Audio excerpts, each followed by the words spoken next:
Prologue. October 1988, Nepean River, Sydney, Australia. "That's impossible!" Gina's voice rose as she stared at her father. "Totally impossible." Her dad moved over on the grassy hillock where they'd been watching the head of the river rowing championships and put his arm around her. Gina shook off his embrace. "How can I be adopted? All those photos in my album," including photos of herself as a newborn, clearly labelled with the date she'd always celebrated as her birthday. "We took you home 3 days after you were born," her father said. So was the date on the photos her real birth date, or the date she went home from hospital? Had she been celebrating the wrong birthday all these years? Gina shivered and pulled her knees up towards her chest. Was it only this morning that she had been bubbling with excitement to go and watch her brother Bruce compete in the championships? Rowing was a family sport.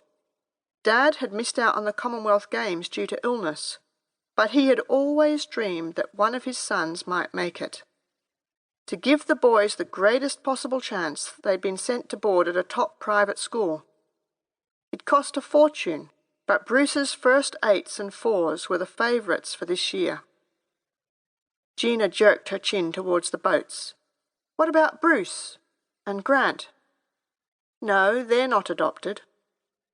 Her father touched her shoulder and Gina willed herself not to push him away again. He was the one family member she was closest to. "We love you just as much as your brothers." Her eyes teared up. He might love her as much, but she couldn't say the same about her mother. Not that her mother was exactly a model of motherliness to Grant and Bruce either. They'd all been tiptoeing around her for years, anxious not to tip her over some unseen edge.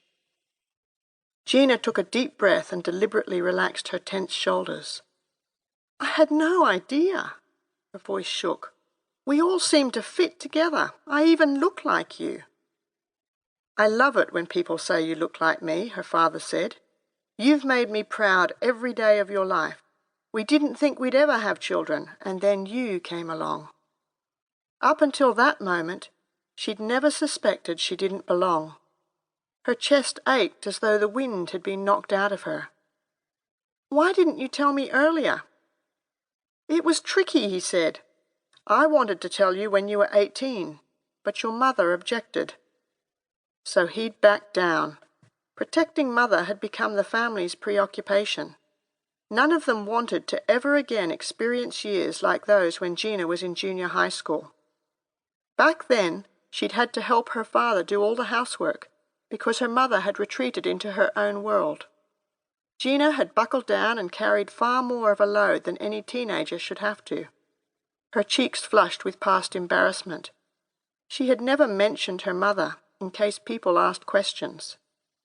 Sometimes her mother had been almost normal, just kind of spaced out. Yet other times she'd been downright peculiar.